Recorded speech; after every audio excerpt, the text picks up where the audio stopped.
रात को सभी जानवर पेड़ के पास एकजुट हुए। जंगल का राजा शेर लोमड़ी से पूछा, अरे भाई, कोई नई बात हो तो बताओ। शेर की बातें सुनकर लोमड़ी ने कहा, हाँ महाराज, आज मेरे पास 3 नई बातें हैं जो इंसान की काम की बातें हैं। कोई भी इंसान अपनी तकदीर बदल सकता है। लोमड़ी की बातें सुनकर जंगल का राजा शेर बोला, अरे हम तो जानवर हैं और इंसान के दुश्मन भी, तो उनके फायदे की बात सुनने से हमें क्या लाभ होगा।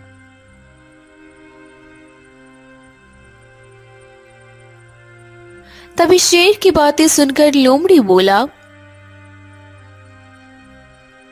अरे हाँ महाराज, आज हमारे पास उसके अलावा और कोई नई बात नहीं है और हम एकजुट हुए हैं तो उनकी लाभ की भी बातें सुन लेते हैं। लोमड़ी की बातें सुनकर शेर बोला, चलो ठीक है, इसे ही सुना दो। लोमड़ी 3 नई बात बताना शुरू कर दिया। हाँ भाइयों, सुनो, इस पेड़ पर एक कबूतर एक अनोखे तरीके का फल का बीज रख दिया था। अब वो पेड़ के ऊपर ही उग गया। उसकी पत्तियां तोड़कर कोई अंधा व्यक्ति अपनी आंख में छुआ ले तो जन्म से अंधा भी देखने लग जाएगा। अरे ये तो विचलित कर देने वाली बात है। और दूसरी नई बात क्या है, हमें जरा बताओ। हाँ महाराज, सुनिए, दूसरी बात है कि यहाँ से 10 कोस दूर एक गांव है जहाँ हर आदमी एक खतरनाक रोग से पीड़ित है। वहाँ के हर लोग छोटे हो गए हैं। ये सब एक विषैले सांप की वजह से हुआ है। वो सांप एक आम के पेड़ में रहता है। वो इतना जहरीला फुफकार छोड़ता है कि व्यक्ति मरता तो नहीं मगर किसी काम के लायक नहीं रहता। अगर कोई व्यक्ति रोज एक हफ्ते तक आम के पेड़ के नीचे दूध का गिलास रखाए तो सांप उस पेड़ को छोड़ कहीं दूर जंगल में चला जाएगा। और हाँ, तीसरी नई बात बताओ। हाँ तो सुनो, तीसरी बात ये है कि यहाँ से 50 कोस की दूरी पर एक राज्य है जिसका नाम सूर्यगढ़ है। वहाँ की राजकुमारी एक विचित्र रोग से पीड़ित है। वो कई महीनों से पीड़ित अवस्था में पड़ी हुई हैं। बड़े बड़े महात्मा, साधु संत और वैद्य आए मगर राजकुमारी को सही नहीं कर सके। राजा ने घोषणा करवा दिया और बोला, जो भी कोई हमारी राजकुमारी को सही कर देगा, हम राजकुमारी की शादी उसी से कर देंगे, और अगर नहीं कर पाया तो उसे मौत के घाट उतार दिया जाएगा। उस राजकुमारी को कोई भी साधारण व्यक्ति सही कर सकता है। राजकुमारी के बेड के नीचे एक गुड्डी की आकृति का खिलौना है। उसमें एक दुष्ट आत्मा समा गई है। उसने ही राजकुमारी को इस अवस्था में ला दिया है। अगर कोई इस गुड्डी खिलौने को रूम से बाहर फेंक दे तो राजकुमारी शीघ्र ही सही हो जाएंगी। राजा राजकुमारी के साथ शादी तो उसका ही करेगा, आधा राजपाट भी दे देगा।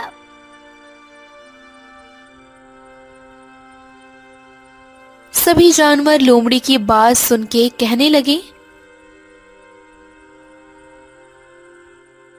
हे भगवान, काश हम इंसान होते तो इसका फायदा जरूर उठाते, पर हम तो जानवर हैं। हमारे लिए ये सभी बातें किसी काम की नहीं है।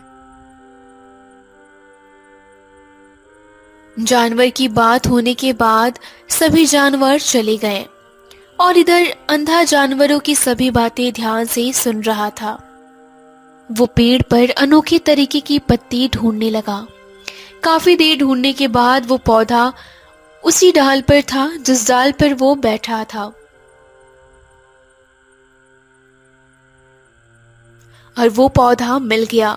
वो तुरंत पत्ता तोड़ा और अपनी आंख से लगा लिया। लगाने के बाद उसे तो खुशी का ठिकाना ना रहा। क्योंकि उसे सब कुछ साफ साफ दिखाई देने लगा था। अभी तक वो लोमड़ी की बातों का भरोसा नहीं कर रहा था और सोच रहा था, अरे, लोमड़ी तो झूठ बोल रहा था सभी जानवरों से। मगर जब उसकी बातों को अपनी आंखों पर प्रयोग कर लिया तो उसे पूरा भरोसा हो गया। अरे, ये तो सच है, लोमड़ी तो झूठ नहीं बोल रहा था।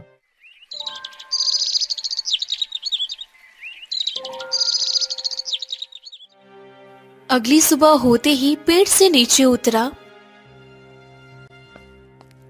और उस गांव में गया जहां सभी लोग रोग से पीड़ित थे।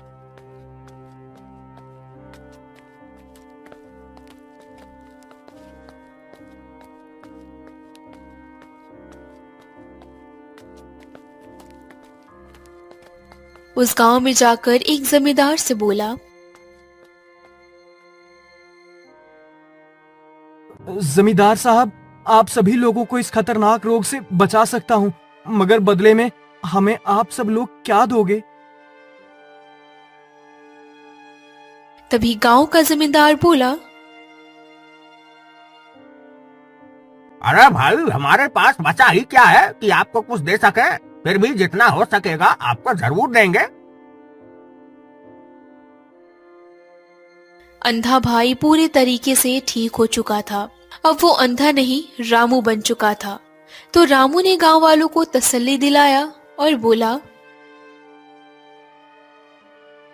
चिंता मत करिए, आप सभी को सिर्फ 10 दिन में सही कर देंगे। वह रोज दूध का गिलास लेकर गांव से बाहर आम के पेड़ के पास रखने लगा।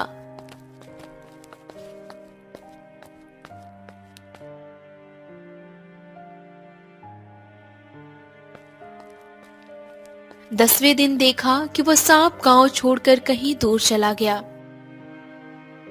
सांप के गांव से बाहर जाते सही हो गए।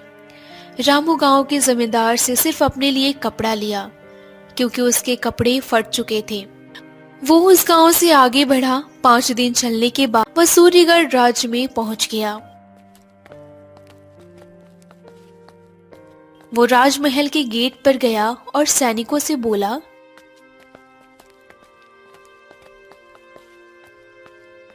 सैनिक भाई, जाकर महाराज से कहो कि एक आदमी राजकुमारी को ठीक करने के लिए आया हुआ है।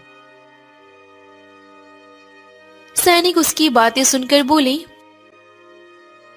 अरे तुम पागल हो क्या? राजकुमारी को ठीक करने के चक्कर में कितने लोग जान से हाथ धो बैठे हैं, समझे? सैनिक की बातें सुनकर रामू बोला, अरे भाई, तुम इसकी चिंता छोड़ो, महाराज को ये खबर सुनाओ। तभी उसकी बातें सुनकर सैनिक बोले, अरे जब तुम खुद मरने आए हो तो इसमें हम क्या कर सकते हैं भाई?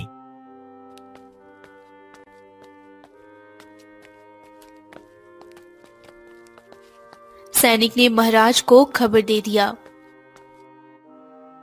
महाराज, महाराज, कोई एक आदमी आया हुआ है और वो राजकुमारी को ठीक कर देने की बात कर रहा है। तभी सैनिक की बातें सुनकर राजा बोले, अरे खड़े क्यों हो? जाओ, उसे तुरंत अंदर लाओ।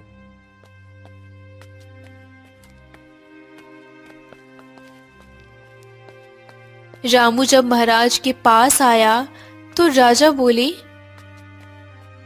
हे नवयुवक, तुम राजकुमारी के सही होने और न होने के शर्त को जानते हो ना? राजा की बातें सुनकर रामू ने कहा, हाँ जी महाराज, और अगर राजकुमारी ठीक नहीं हुई तो मुझे जान से हाथ धोना पड़ेगा। ठीक हुई तो राजकुमारी मेरी पत्नी बनेगी। रामू बातें सुनकर राजा से बोला, हाँ ठीक है, तो तुम राजकुमारी का इलाज करना शुरू करो।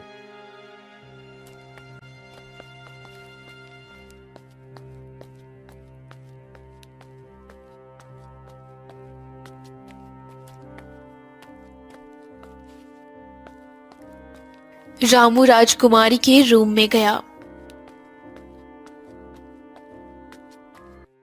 और अंदर से दरवाजा बंद कर लिया। फिर बेड के नीचे देखने लगा। उसने देखा एक काली गुड्डा बेड के नीचे पड़ा हुआ है। उसने तुरंत उठाया और बाहर फेंक दिया। गुड्डे के फेंकते ही राजकुमारी उठकर बैठ गईं और एक व्यक्ति को अपने कमरे में देखकर गुस्सा होकर बोली, अरे तुम जानते नहीं, ये राजकुमारी का रूम है, इसमें बिना पूछे कोई अंदर आ नहीं सकता। राजकुमारी की बातें सुनकर रामू ने बोला, हाँ राजकुमारी जी, मैं महाराज से पूछकर ही आया हूँ। रामू ने दरवाजा खोल दिया और महाराज देखकर खुश हो गए। सारी कहानी राजकुमारी को सुनाई।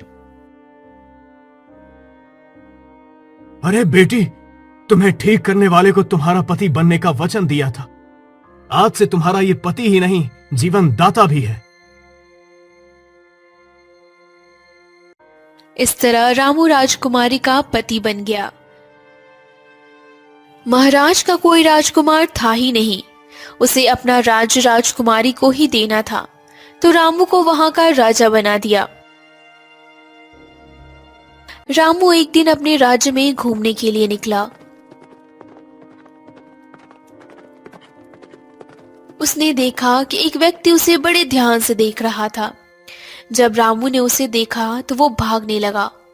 सैनिकों से उसने पकड़वा लिया और भागने का कारण पूछा तो उसने बताया,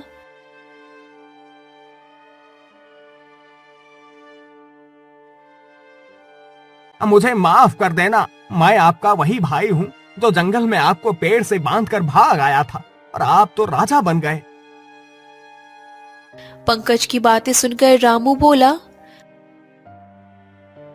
अरे पंकज भाई, तुमने मेरे साथ बहुत गलत किया था, मगर ईश्वर ने उसे वरदान में बदल दिया।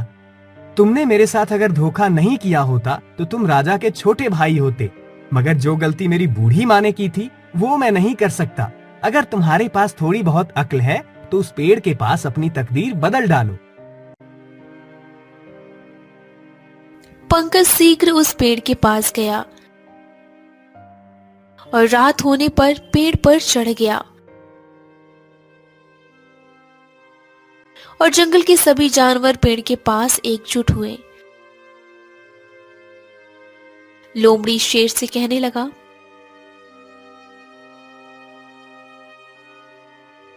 महाराज, हमारी बात अब छुपकर मनुष्य भी सुनने लगे हैं।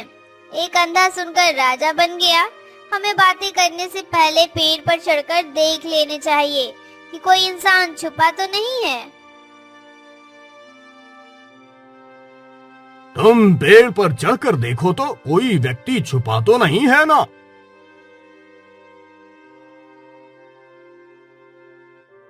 भालू ने तुरंत पेड़ पर चढ़कर देखा और बोला, छुपा है महाराज, एक व्यक्ति छुपा है, कहिए तो इसको नीचे गिराऊं। भालू की बातें सुनकर शेर बोला,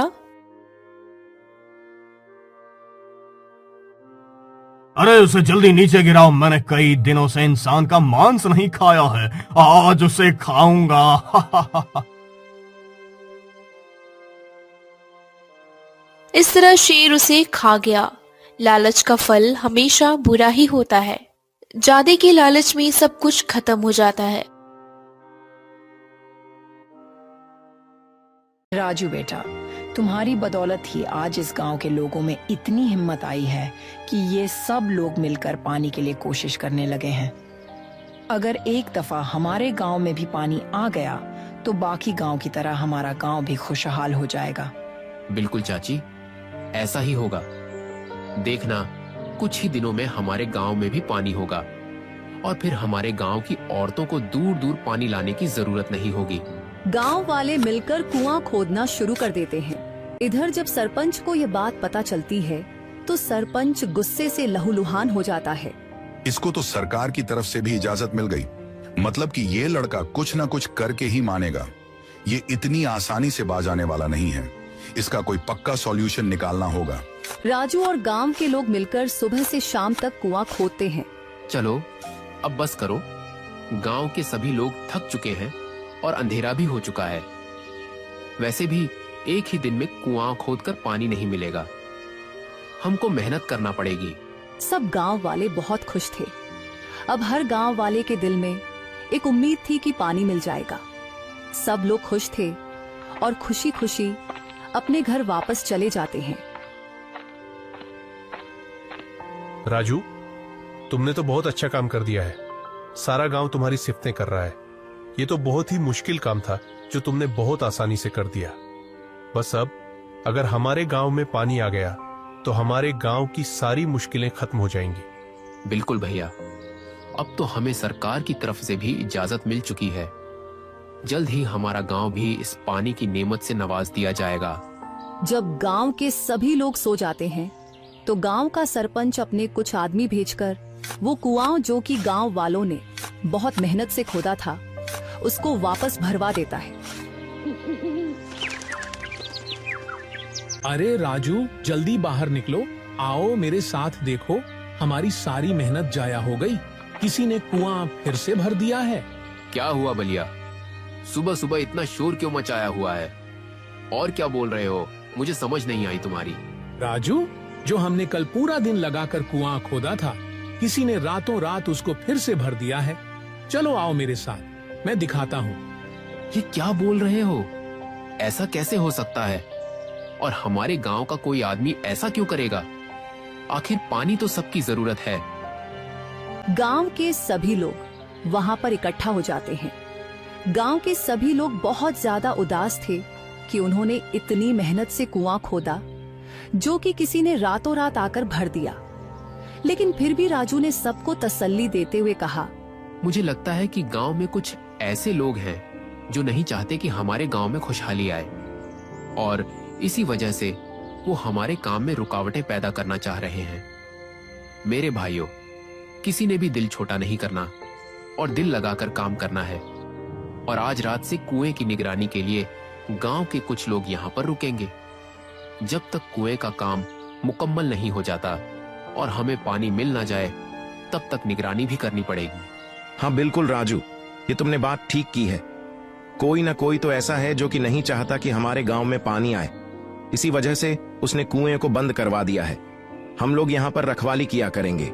ये कहकर गांव के सभी लोग फिर से काम करने के लिए शुरू हो जाते हैं और देखते ही देखते वो काफी ज्यादा कुआं खोद देते हैं। ऐसे ही कुआं खोदते हुए गांव वालों को 2 से 3 दिन गुजर जाते हैं। गांव वाले रात दिन एक करके कुएं को खोदने की तैयारी में लगे रहते हैं। एक दिन रात को राजू का एक दोस्त राजू के पास आता है और आकर कहता है, राजू, मैंने सुना है कि स्वर्णा के माता पिता उसकी शादी करवा रहे हैं और स्वर्णा उससे शादी करना नहीं चाहती, क्योंकि अब तो सबको पता है कि हमारे गांव में भी पानी आ जाएगा। तो मैं चाहता हूं कि तुम जाकर स्वर्णा के माता पिता से कुछ दिन का टाइम मांगो, और मुझे उम्मीद है कि हम जल्द ही अपने गांव में भी पानी ले आएंगे। हाँ, बिल्कुल ठीक कह रहे हो तुम। मैं सुबह ही उनके घर जाता हूँ और जाकर कुछ दिन का टाइम मांगता हूँ। स्वर्णा तो मेरे लिए इंतजार कर सकती है, लेकिन उसके माँ बाप, उनको मनाना पड़ेगा। अगले दिन सुबह होते ही राजू स्वर्णा के पिता के पास चला गया और जाकर कहने लगा, मैं जानता हूँ कि आपने स्वर्णा का मुझसे रिश्ता क्यों नहीं होने दिया, क्योंकि मैं रामपुर गांव से हूँ और रामपुर गांव में पानी की सुविधा नहीं है। वहां की औरतों को दूर दराज इलाकों से पानी लाना पड़ता है। लेकिन मेरा यकीन करें, मैं ये वाली सुविधा अपने गांव में लाकर रहूंगा। आप स्वर्णा का रिश्ता किसी और जगह पर न करें, बल्कि कुछ टाइम मुझे दें। अगर मैं इस टाइम में पानी न ला सका, तो फिर आप बेशक जिसके साथ भी आप करना चाहें स्वर्णा का रिश्ता कर दीजिएगा, लेकिन मुझे एक मौका दीजिए। अच्छा, तो तुम्हें लगता है कि तुम पानी ले आओगे? चलो बताओ, तुम बताओ मुझे कि तुम कितना टाइम चाहते हो। कितने टाइम तक तुम अपने गांव में पानी ले आओगे? मुझे सिर्फ 15 दिन का टाइम दे दीजिए। अगर मैं 15 दिन में पानी न ला सका तो फिर मैं आपके रास्ते में कभी नहीं आऊंगा। चलो ठीक है, दिया तुमको 15 दिन का टाइम। 15 दिन में अगर तुम पानी न ला सके तो मेरी बेटी स्वर्णा को जो रिश्ता आया है, मैं उस लड़के के साथ स्वर्णा की शादी करवा दूंगा। एक तरफ जहां सारा गांव पानी हासिल करने के लिए कोशिशें कर रहा था, वहीं दूसरी तरफ गांव का सरपंच राजू से जलन महसूस कर रहा था और गांव वालों को किसी न किसी तरह से रोकने के लिए कोई न कोई योजना तैयार कर रहा था। जब उसका कोई भी योजना काम न आया तो उसने सोचा, क्यों ना मैं भी राजू की तरह पानी का टैंकर लाकर गांव में रख दूं। जो लोग राजू के साथ मिलकर काम कर रहे हैं, जब वो पानी को देखेंगे तो काम छोड़ देंगे और पानी लेने के लिए भागते हुए आएंगे और इस तरह राजू का काम रुक जाएगा। सरपंच ने ऐसा ही किया। उसने पानी का बड़ा सा टैंकर लाकर गांव में खड़ा कर दिया और गांव में ऐलान कर दिया कि जिसको भी फ्री में पानी चाहिए वो आकर मेरे टैंकर से फ्री में पानी ले सकता है। जब गांव वालों को ये बात पता चली तो जो लोग राजू के साथ काम कर रहे थे वो सब लोग काम छोड़कर पानी लेने के लिए वहां टैंकर की तरफ भाग गए।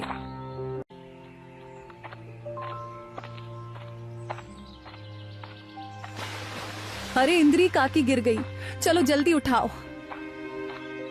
अरे भगवान, इसे क्या हुआ? इंद्री, उठो इंद्री। ना जाने हमारी ये पानी की तकलीफ कभी दूर होगी भी या नहीं। हम तो जब से पैदा हुए हैं पानी की एक एक घूंट को तरसते हैं। भगवान, हम पर दया कर। आप सभी ने ये कहानी तो 1000 बार सुनी होगी कि कुआं खोदते वक्त जमीन के नीचे से खजाना मिल गया, लेकिन रामपुर गांव के लोगों के लिए सबसे बड़ा खजाना कौन सा है? पानी। हाँ, पानी। और यही खजाना हम कैसे हासिल कर सकते हैं, यही बताने के लिए आज हम सब यहाँ आपके सामने हाजिर हुए हैं। अब तक कुल 22 गांवों में हमने ये सफलता पाई है। उनमें से 10-12 गांव तो ऐसे हैं जो अपने आसपास के गांवों को भी पानी देते हैं। सालों साल उन गांवों में पानी बना रहता है। अब आप सभी गांव वालों को भी यह खजाना पाने के लिए मेहनत करनी होगी। तो क्या आप सब तैयार हैं? अरे भाई, बस करो, हमें पानी की बातें सुना रहे हो, जबकि तुम्हारे अपने गांव में ही पानी नहीं है। पहले अपने गांव में तो पानी का इंतजाम कर लो, फिर आकर हमें भी उम्मीद देना। ये कहानी है एक ऐसे गांव की जहां पानी एक सपना बन चुका है। सदियों से यहाँ के लोग मीलों का सफर तय करके अपनी जरूरत का पानी लाते हैं। न यहाँ कोई कुआं है, न नदी, न तालाब, बस प्यास है और इंतजार। हर सुबह औरतें घड़े उठाकर निकलती हैं और मीलों का फासला तय करती हैं, सिर्फ कुछ घूंट पानी के लिए। यह वही गांव है जहां बारिश की हर बूंद को बरकत माना जाता है, जहां पानी के लिए दुआएं मांगी जाती है और हर दिल में एक ही सवाल गूंजता है, क्या कभी इस गांव में भी पानी आएगा? यह है राजू। इसका रिश्ता हमारी सुवर्णा के लिए आया है। लड़का बहुत अच्छा है, मेहनती है और पढ़ा लिखा भी है। इसके भाई भी पढ़े लिखे हैं। इतना पढ़ा लिखा तो हमारे पूरे गांव में कोई नहीं। अगर आपको कुछ पूछना है तो पूछ लीजिए। नहीं, जब हमारे जमाई राजा खुद ही लड़का लेकर आए हैं तो पूछना क्या है।